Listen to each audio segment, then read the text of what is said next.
मनोज कुमार निगम।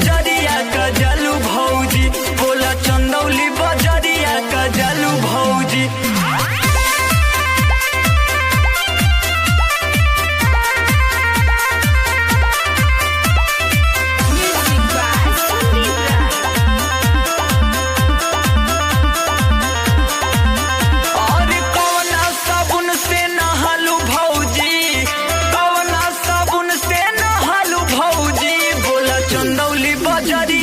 जालू भौजी बोला चंदौली बजरिया का जालू भौजी।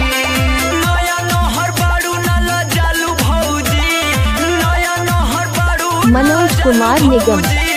मनोज बजरिया का जालू भौजी बोला चंदौली बजरिया का जालू भौजी।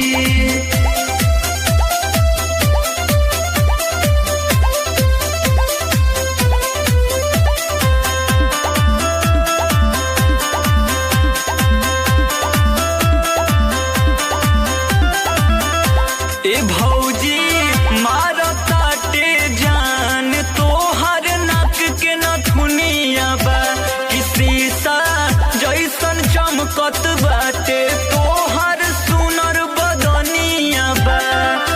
कब धीना कमलपुर भेटालू मनोज कुमार निगम। कब धीना कमलपुर भेटालू भौजी बोला चंदौली बजरिया का जालू भौजी बोला चंदौली बजरिया का जालू भौजी।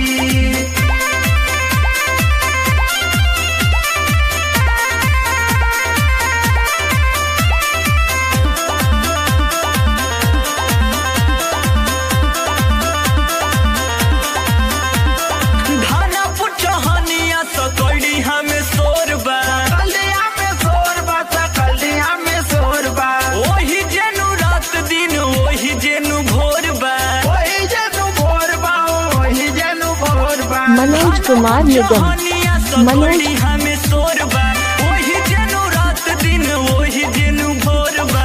अखिलेश के संगे भेटालू भौजी, अन संगे कबो भेटालू भौजी बोला चंदौली बजरिया का जालू भौजी बोला थानापुर चहनिया का जालू भौजी। कबो धीना कमलपुर भेटालू भौजी।